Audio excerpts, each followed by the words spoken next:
This is part 14 in my series of videos on how weird the Marvel Universe would be if John F. Kennedy was assassinated in 1946. I've been putting it off long enough, it's time to talk about the Sorcerer Supreme of this world. Back in part 4, I explained how Yao, the Ancient One before he was ancient, died centuries ago with no Varna the Vampire exerting his influence on Yao's friend Kalu. The comics are inconsistent on how the Sorcerer Supreme steps into this role. Marvel Premiere 10 has the Ancient One ascend to a different level of being, and Stephen, being his only non-evil pupil, replaces him by default. But in Doctor Strange and Doctor Doom Triumph and Torment, the Sorcerer Supreme is chosen from a tournament hosted every century. New Avengers 51, Stephen chooses his replacement. Regardless, Yao isn't here to train Stephen Strange, and Yao planned for Stephen to become Earth's champion. Maybe he was the bird that whispered in this dock worker's ear, prompting Stephen to seek him out. Even with the tournament given as how the Sorcerer Supreme is chosen, Stephen couldn't enter the tournament without training. No Yao, no Stephen Strange becoming this world's protector.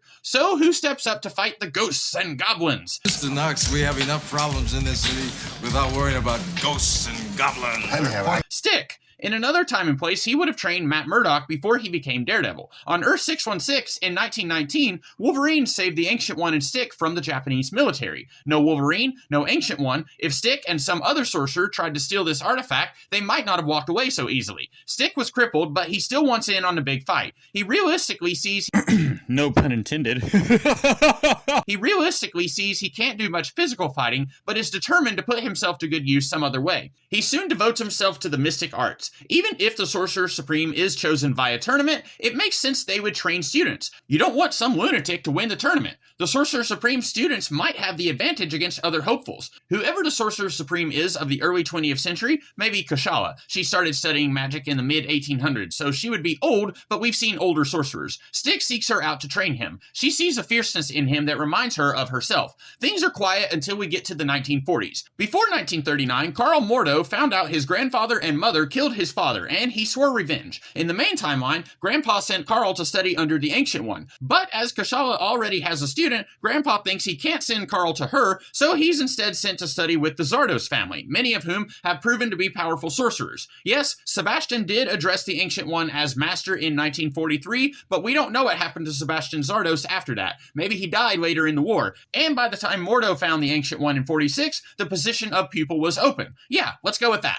Carl works with Sebastian Zardos and the secret invaders in World War II. Time-traveling Avengers help Sebastian fight Mephisto in 1943, but as the Avengers don't exist in that form in this timeline, they wouldn't be able to help Sebastian. But Carl can and does, though this encounter begins his flirtations with the dark side beyond seeking revenge for his father's death. With a sorcerer in his corner, Mephisto doesn't need to bother with tricking a Nazi scientist into opening a gateway to hell. Mordo will do it willingly, though that will still take time. Sebastian eventually discovers Mordo's alliance with the darkness, and a huge brawl breaks out between Mordo and his former allies. Some of them die, and the magic energy is enough to open the gateway to hell, allowing Mephisto to finally do more than minor meddling he's usually limited to. This draws in other sorcerers, the newly formed Department of the Uncanny, and the Sorcerer Supreme and her pupil. Mordo dies, Mephisto is banished, and the gateway is sealed. Kashala sacrificed herself to reseal the gate.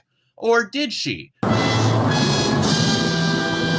Mayhap one of the members of the Department of the Uncanny stabbed her in the back. But who could it be? A lot of good people died, but it's still a win. Agatha Harkness suggests the department should more closely police sorcerers, make sure this kind of thing doesn't happen again. The Sorcerer Supreme should be able to prevent this kind of thing, but she clearly couldn't be everywhere at once. They reach out to Lady Megan Damon, who had some experience with the supernatural about 20 years ago. They approach Blade to be a field agent for them, now that the other secret invaders are dead. Blade declines their offer to join, but does become a recurring ally in the coming decades. As this is a good chunk of the world's sorcerers all in one place, they decide Stick will be the interim Sorcerer Supreme, at least until they can hold another tournament, if that's how we do things. I know this is kind of a short one. I do have some ideas for a follow-up, but that'll have to come later. I hope you all liked this one, and if you did, check out some of the others I've done. I hope to do more without as much of a break in between installments, but we'll see. Until next time, have a good one.